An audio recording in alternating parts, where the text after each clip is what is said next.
আমলাতন্ত্র থেকে শুরু করে প্রশাসনে এমনকি নির্বাচনী ব্যবস্থা রাষ্ট্রের পরতে পরতে ক্ষত তৈরি হয়েছে। সব ক্ষেত্রে আমূল পরিবর্তনের জন্য যে ধরনের সংস্কার দরকার তার কতটুকুন আসলে অন্তর্বর্তী সরকার দ্বারা সম্ভব? আমরা গত ৮ মাসের পারফরমেন্স যদি দেখি তাতে আমরা হতাশ এবং আমরা বলি যে এত ধীর গতিতে সংস্কার করতে থাকলে। একটু আগে বলছিলেন যে ৫০% সংস্কারের বিষয়ে রাজনৈতিক দলগুলো একমত। দেখুন, আমি আপনাকে বলি, আপনি সংস্কার আগে সিদ্ধান্ত গ্রহণ করবেন যে আমরা কি কি বিষয় ঐক্যমত্য হয়েছে, সেটির বাস্তবায়ন করবেন আলোর গতিতে, যাতে করে আপনার অ্যাট এ গো এখান থেকে ভুরুঙ্গামারি পর্যন্ত লোক বুঝে যায় যে এখন আর আগের মতো করে চলা যাবে না, ঘুষ খাওয়া যাবে না, দুর্নীতি করা যাবে না, স্তুতি করা যাবে না। আপনাকে এক্সাম্পলারি দৃষ্টান্ত সেট করতে হবে যে আপনার জন্য লাল গালিচা বিছিয়ে একজন লোকের চাকরি গেছে, তাহলে আপনি অফিসগুলো পরিশুদ্ধ করে ফেললেন। আপনি প্রশাসনে গত শাসনের সাথে যারা যুক্ত ছিল, যারা কুপরামর্শ দিয়েছিল, যারা খারাপ নির্বাচন করেছিল, যারা দলীয় হয়ে গেছে, তাদেরকে বের করে দিতে হবে, তাতে করে প্রশাসনের যেই অবস্থায় হোক না কেন। তাহলে কিন্তু যারা টিকে থাকবে তাদের ধারণা হয়ে যাবে যে আগের মতো করে প্রশাসনে কাজ করা যাবে না। এখনও কিন্তু প্রশাসনে আমি আপনাকে বলে দিচ্ছি ৯০% পুরনো শাসনের লোক রয়েছে, পুরনো আচরণের লোক রয়েছে, পুরনো ধ্যান ধারণার লোক রয়েছে, যারা আপনাকে এক্সপ্লয়েট করতে চায়, যারা আপনার নাম ভাঙিয়ে আপনার প্রচারণার অংশ হয়ে তার নিজের অবস্থান দাঁড় করাতে চায়।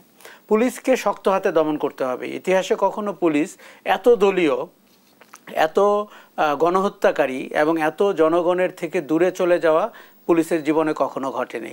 এরকম করে আপনি নির্বাচনী ব্যবস্থাপনায় দেখুন, মানুষ তার ভোটটি দিবে যাকেই দিক, অতএব নির্বাচনে যেন আপনি কোনো রকমের প্রভাবিত না করেন, সেনাবাহিনী দিয়ে না, পুলিশ দিয়ে না, বিজেপি দিয়ে না।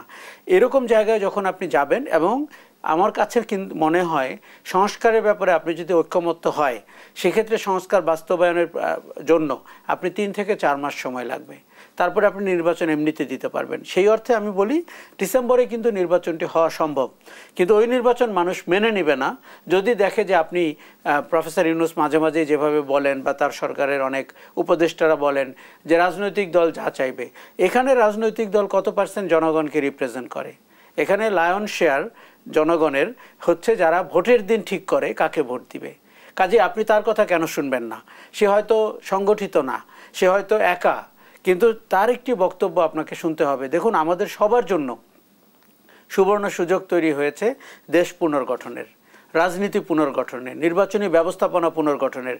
সেটি সরকারের জন্য, সেটি রাজনৈতিক দলগুলোর জন্য, সেটি সব প্রতিষ্ঠানের জন্য।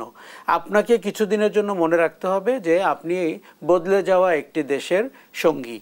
কাজে ওইভাবে আচরণ করতে হবে, সংস্কারটিকে ওইভাবে দেখতে হবে, এবং আমরা প্রতিষ্ঠান ধরে ধরে দেখতে চাই সেখানে দুর্নীতির চক্র ভেঙেছে কিনা, আপনার সিদ্ধান্ত গ্রহণের অগণতান্ত্রিক ব্যবস্থা ভেঙেছে কিনা, নাকি নতুন কিছু লোক আবির্ভূত হয়েছে যারা গত শাসনের মতোই প্রফিট সেন্টার বানিয়েছে নিজেদেরকে এবং সেখান থেকে দান খয়রাত করছে উপরে কিংবা নিচে।